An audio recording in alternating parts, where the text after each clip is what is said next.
Alien officer strikes human child.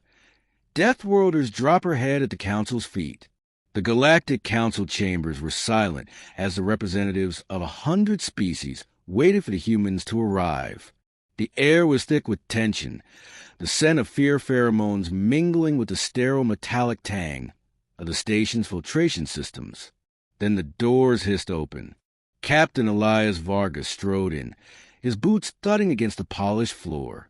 His face was a mask of cold fury, his dark eyes burning like coals. Behind him, two of his Marines carried something between them, a grisly bundle wrapped in a standard-issue survival tarp. Blood dripped from the folds, splattering on the pristine tiles. The council speaker, a slender Xerian with opalescent scales, rose from her seat. Captain Varga, you were summoned to answer for the destruction of a Krell patrol fleet and the murder of one of their officers. This, she gestured at the dripping tarp, is not an explanation. Elias didn't blink.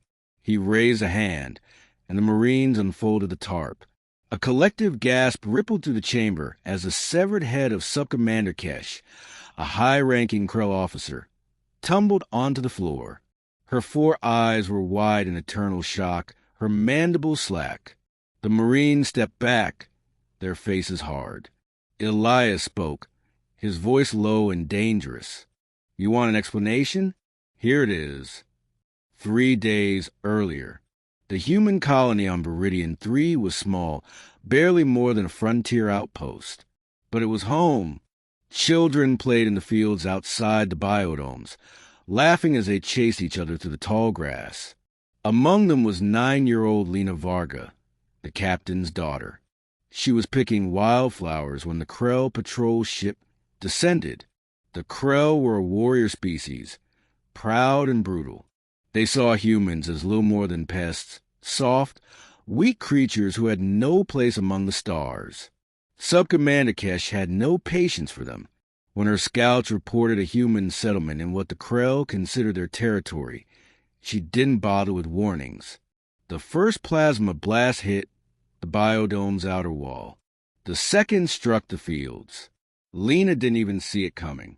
Captain Varga was aboard the Ironclad, docked at a nearby trade hub, when a distress call came in. Krell ships, attacking the colony.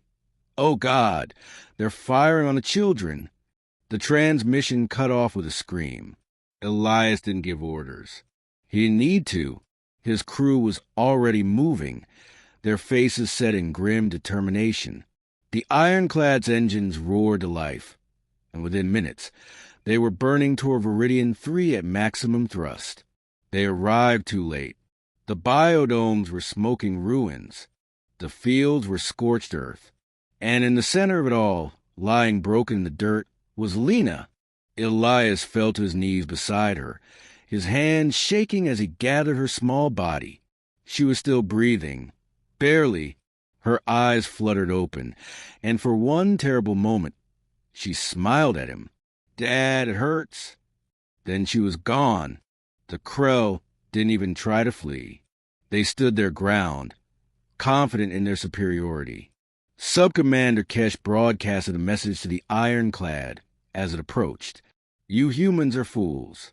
This was a mercy. Your kind does not belong here. Elias didn't respond. The Ironclad's gun spoke for him. The Krell patrol ships were fast, but they weren't built for war, not like human vessels. The Ironclad tore through them like paper, its railguns punching holes in their hulls, its plasma cannons reducing their fighters to molten slag. Kesh's ship was the last. Elias boarded it personally. The Krell warriors died quickly. They never stood a chance. Kesh was waiting for him on the bridge, her mandibles clicking in defiance. You think this changes anything? Your child is still dead. Your people are still weak. Elias didn't waste words. He broke her limbs first, then her mandibles, then her pride. When he was done, he took her head, back in the council chambers. The silence was deafening. Elias stared at the assembled representatives, his voice like steel. You call us Deathworlders. You whisper behind our backs that we're too violent, too savage. But we never started this. We never struck first. He pointed at Kesha's head. She did. The Zirian speaker swallowed hard. Captain Varga, the council does not condone. I don't care what you condone, Elias interrupted. This was never about justice. It was about sending a message. He turned to leave, his Marines falling in behind him. At the door, he paused and looked back. Tell the Krell this. If they ever touch another human child, we won't stop at one head. We'll burn their worlds to ash. Then he was gone, and the Galactic Council learned, once and for all, why you never provoke a Deathworlder.